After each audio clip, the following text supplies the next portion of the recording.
नमस्कार दोस्तों, आज मैं आपको समलम चतुर्भुज के बारे में बताऊंगा। समलम चतुर्भुज किसे कहते हैं, कैसे क्या होता है। आइए परिभाषा के माध्यम से देखते हैं समलम चतुर्भुज किसे कहते हैं। ऐसा चतुर्भुज जिसकी एक रेखा युग्म लंबवत हो, ऐसे बने चतुर्भुज को समलम चतुर्भुज कहते हैं। यानी ऐसा चतुर्भुज जिसका एक रेखा युग्म लंबवत हो या समांतर हो।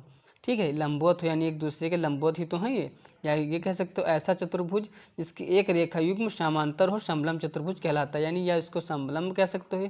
इन देखो बीच की दूरी की लंबवत है कि नहीं, ये दोनों ए बी और सी डी रेखा जान लो, लंबवत भी कह सकते हो चाहे कह दो, और चाहे समांतर कह दो, बात एक ही। यानी कम से कम एक रेखा युग्म उसका समांतर या लंबवत हो। समांतर या लंबवत मतलब या समांतर कह सकते हो या तो लंबवत कह सकते हो, दोनों एक ही बातें हैं, उधर वाला हो।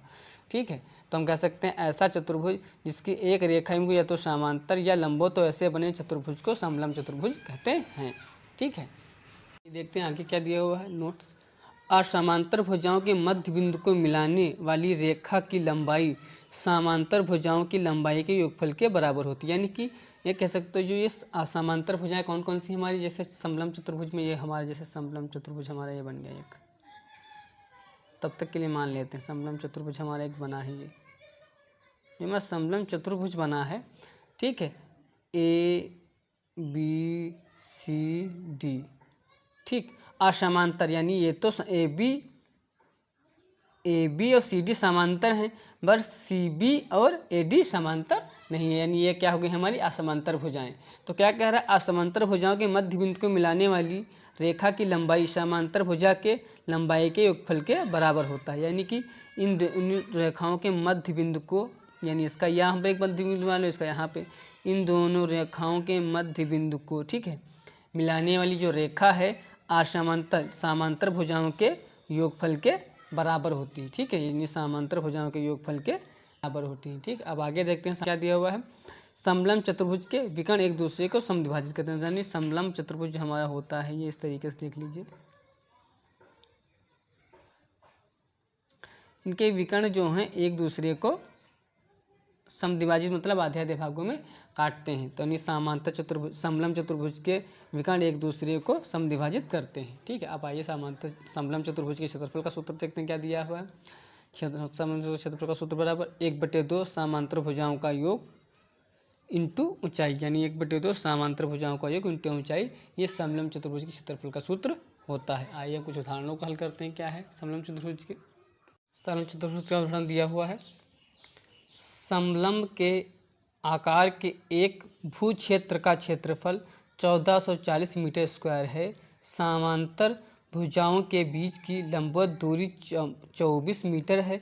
यदि समांतर भुजाओं का अनुपात 5:3 है हो तो बड़ी समांतर भुजा की लंबाई क्या होगी। एक समांतर समलंब आकार के कोई भू आकृति यानी कोई भूमि की आकृति है। ठीक है, उसका क्षेत्रफल दिया हो 1440 मीटर स्क्वायर। ठीक है, उसके लंबवत दूरी यानी उनके बीच की दूरी समान दूरी जो होगी वही हमारी लंबवत दूरी होगी। उसकी माप दी है हमारी 24 मीटर। यदि समांतर भुजाओं का अनुपात दिया है 5:3 तो उसमें बड़ी भुजा का मान हमें बताना है। तो आइए इसको हम किस प्रकार से हल करेंगे आज देखते हैं। जैसे जैसे कह रहा है उसको उसी हिसाब से उसको हल करते चलेंगे। सबसे पहले क्या दिया हो, जो क्या देखेंगे, समांतर भुजाएं जो अनुपातिक मान में दी हैं इनको एक्स के फॉर्म में तब तक के लिए हम मान लेंगे। माना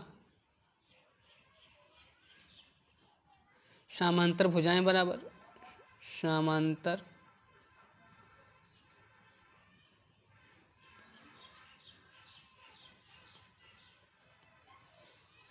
भुजाओं की माप बराबर क्या, एक्स की फॉर्म में तब तक के लिए मान लेंगे। तो 5x हो जाएगा व 3x हो जाएगा। ठीक है, आप कुछ ज़्यादा माथेपाची नहीं करेंगे। उसके क्षेत्रफल दिया, उसको क्षेत्रफल का सूत्र लगा देंगे, सीधी सीधी बात है, उससे सीधा हमारा सब कुछ निकल जाएगा। तो समलंब चतुर्भुज के क्षेत्रफल का सूत्र लगा देंगे। समलंब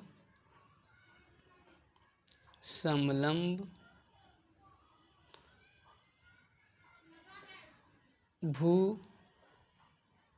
क्षेत्र आकृति का क्षेत्रफल क्या होता है। समलंब चतुर्भुज का क्षेत्रफल 1/2 ब्रैकेट समांतर भुजाओं का योग, समांतर भुजाओं का योग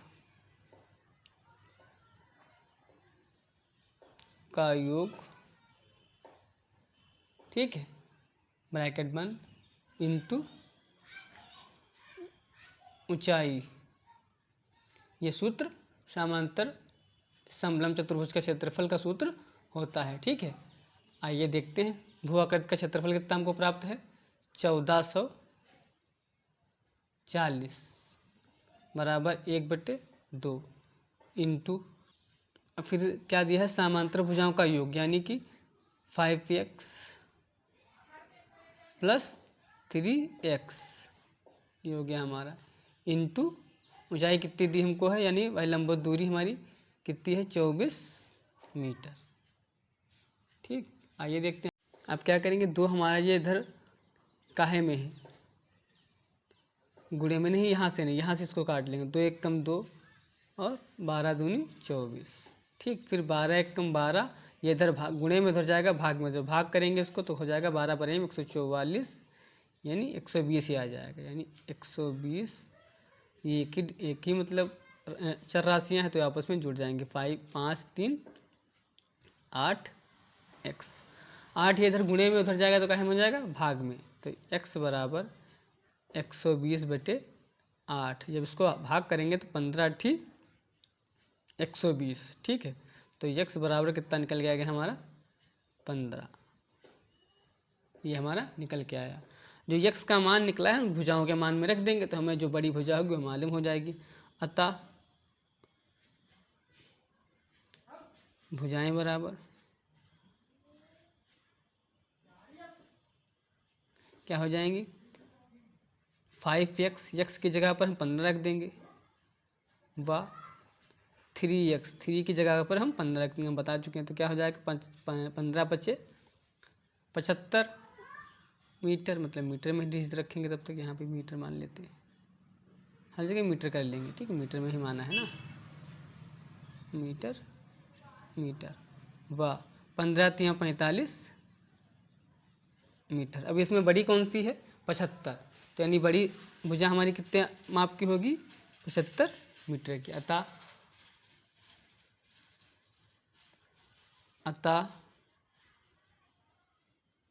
समलंब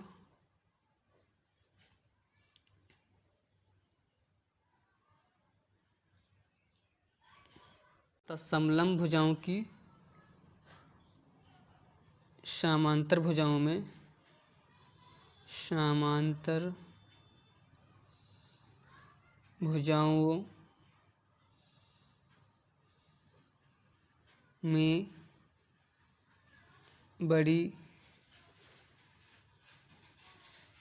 बड़ी भुजा का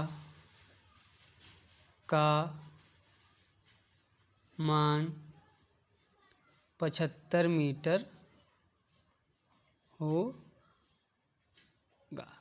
ठीक है, अतः समलंब भुजाओं की समांतर भुजाओं में बड़ी भुजा का मान 75 मीटर होगा। आज के लिए बस इतना ही। अगर वीडियो आपको अच्छी लगी हो तो चैनल को लाइक करें, शेयर करें, सब्सक्राइब करें। धन्यवाद।